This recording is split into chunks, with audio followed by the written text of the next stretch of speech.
एक सेठ की कहानी। यदि याद कर ली, जीवन में गरीब नहीं रहोगे। जय श्री कृष्ण दोस्तों, स्वागत है आप सभी दर्शकों का हमारे YouTube चैनल में।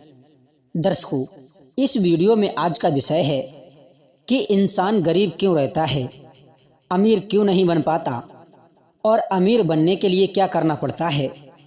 दुनिया का प्रत्येक इंसान हमेशा यही चाहता है कि हम अमीर बने रहें, हम कभी गरीब ना हों, क्योंकि गरीबी हमेशा इंसान को तन से और मन से दुखी रखती है। प्रत्येक इंसान यही सोचता है कि गरीबी कभी हमारे पास ना आए। तो दोस्तों, गरीबी कैसे खत्म होती है और अमीर कैसे बना जाता है? क्योंकि अमीर बनने के लिए अर्थात सुख प्राप्त करने के लिए हमें पैसों की आवश्यकता पड़ती है, जिसे हम लक्ष्मी कहते हैं। तो लक्ष्मी हमारे घर में कैसे आती हैं? हमें ऐसा कौन सा कार्य करना चाहिए ताकि लक्ष्मी हमारे घर से कभी रुष्ट ना हो? तो देखते हैं इस वीडियो के माध्यम से, इस कहानी के माध्यम से।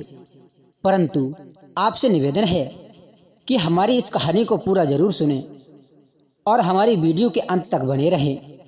और यदि हमारे इस चैनल पर आप नए मेहमान दर्शक बनकर के आए हैं, आपने अभी तक हमारा चैनल सब्सक्राइब नहीं किया है, तो आपसे निवेदन है कि चैनल को सब्सक्राइब कर लें और बेल आइकन घंटी को ऑन कर दें, क्योंकि हम प्रतिदिन ऐसे ही ज्ञानवर्धक नए नए वीडियो लेकर के आते रहते हैं। आइए दोस्तों, इस कहानी पर ध्यान देते हैं। सज्जनों, एक समय की बात है, एक सेठ जी थे। वो सेठ बड़े ही धनवान थे। लक्ष्मी उन पर बहुत प्रसन्न थी। लेकिन दोस्तों, सेठ एक दिन रात्रि में विश्राम कर रहे थे, अर्थात सो रहे थे। उसी समय माता लक्ष्मी ने सेठ को सपना दिया और कहा कि सेठ जी, हमें तुम्हारे घर में रहते हुए 25 वर्ष हो गए हैं, परंतु अब मैं तुम्हारे यहाँ से जाना चाहती हूँ। सेठ जी सुनते ही व्याकुल हो गए और कहा कि हे लक्ष्मी माता, तुम मेरे घर से मत जाना। माता लक्ष्मी बोली, क्यों? तब सेठ जी बोले कि हे माता, एक तुम ही तो हो जिस वजह से लोग हमारे लिए सलाम करते हैं और हमारी इज्जत करते हैं। यदि तुम चली गई तो हम खाकपति हो जाएंगे, हम करोड़पति या अरबपति नहीं रहेंगे। कहने का मतलब है कि हम भिखारी बन जाएंगे। हे माता, तुम्हारी ही वजह से मैंने प्रेम व्यवहार, रिश्तेदारी और मंदिरों में जाना बंद कर दिया है। ये बात सुनकर के लक्ष्मी कहने लगी, हे सेठ जी, मैंने तुमसे कब मना किया था कि तुम हमारे पीछे ये सब कुछ छोड़ दो, अपनी भक्ति छोड़ दो, मंदिरों में जाना छोड़ दो या अपने रिश्तेदारों से, प्रेमियों से प्रेम व्यवहार छोड़ दो। प्यारे दर्शकों, माता लक्ष्मी ने ये शब्द सेठ जी से कहे और फिर कहा कि हे सेठ जी, मैं जाऊंगी जरूर, मैं एक जगह हमेशा नहीं ठहरती हूँ। तब सेठ जी बोले कि जाओ, फिर मैं क्या करूं? तुम्हारे जाने के बाद मैं तो खाकपति हो जाऊंगा। मैं आपसे बहुत प्रेम करता हूं। सेठ जी की बात सुनकर के तब लक्ष्मी माता कहने लगी कि सेठ जी, मैं तुम्हारे लिए एक वरदान देकर के जाऊंगी, तुम घबराइए मत। लेकिन मैं 2 वरदान नहीं दूंगी, खूब समझ लो। तुम अपने उस एक वरदान में क्या मांगना चाहते हो वो मांगो। माता लक्ष्मी के ये वचन सुनकर के तब सेठ जी बोले कि हे माता, अभी नहीं, मैं अपने घर से सलाह लेने के बाद आपसे अपना एक वरदान मांगूंगा, मेरे लिए थोड़ा समय दो। हे माता, तुम कल आना। और सच भी कहा है, जो समझदार लोग होते हैं, जो चतुर लोग होते हैं, वो खुद या स्वयं का निर्णय नहीं लेते हैं। वो अपने परिवार से विचार विमर्श करने के बाद, सलाह करने के बाद ही उस कार्य का निर्णय लेते हैं। दोस्तों, माता लक्ष्मी सपने से चली गईं और जब सुबह हुई तो सेठ जी उठ करके अपनी चारों बहुओं के पास में पहुंचे और अपनी चारों बहुओं से कहने लगे कि बेटा, अब हम भिखारी बनने जा रहे हैं। तब चारों बहुएं बोली कि हे पिताजी, ऐसा क्या हुआ जो तुम भिखारी बनने के लिए जा रहे हो? तब सेठ जी बोले कि रात सपने में माता लक्ष्मी ने मुझसे कहा कि सेठ जी, अब मैं तुम्हारे घर से जा रही हूँ परंतु मैं तुम्हारे लिए एक वरदान देकर के जाऊंगी। और तुम्हें तो मालूम है, यदि घर से लक्ष्मी चली गई तो हम भिखारी बन जाएंगे, हम खाकपति बन जाएंगे। लेकिन माता लक्ष्मी ने एक वरदान देने के लिए कहा है। मेरे समझ में नहीं आ रहा है कि मैं माता से उस एक वरदान में क्या मांगूं। तब बड़ी बहू से पूछा कि हे बहू, तुम बताओ मैं माता लक्ष्मी से क्या वरदान मांगूं। तब बड़ी बहू कहने लगी, पिताजी तुम उनसे सोना, जेवरात और बहुत सारा धन मांग लेना। सेठ जी बोले कि ठीक है। उसके बाद में उससे छोटी से पूछा कि बहू तुम बताओ तुम्हारी क्या इच्छा है, मैं क्या लक्ष्मी से मांगूं। तब बड़ी से छोटी बहू कहने लगी कि पिताजी तुम और कुछ मत मांगना, तुम माता लक्ष्मी से स्कूल, कॉलेज और शहर के सारे अस्पताल मांग लेना, क्योंकि कॉलेजों में और अस्पतालों में बहुत पैसों की कमाई होती है। सेठ जी कहने लगे कि ठीक है बेटा। फिर उससे छोटी बहू से पूछा कि बेटा तुम बताओ तुम्हारी क्या इच्छा है, मैं माता लक्ष्मी से क्या मांगूं। तब उससे छोटी ने कहा कि पिताजी तुम शहर की सारी जमीन अपने नाम करा लेना, क्योंकि जमीन में बहुत अनाज पैदा होता है। जब हमारे पास में जमीन होगी, अनाज पैदा होगा, तो हम गरीब नहीं रहेंगे, इस प्रकार हम अमीर ही बने रहेंगे।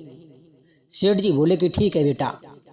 फिर सबसे छोटी बहू से पूछा सेठ जी ने कि बेटा तुम बताओ तुम्हारी क्या राय है, तुम्हारी क्या इच्छा है। दर्शकों, तब सबसे छोटी बहू कहने लगी कि हे पिताजी, ना तो मुझे सोना चाहिए, ना मुझे अस्पताल और कॉलेज चाहिए, और ना ही मुझे अपने शहर क्षेत्र की जमीन चाहिए। तब सेठ जी बोले कि बेटा तुम्हारे लिए क्या चाहिए।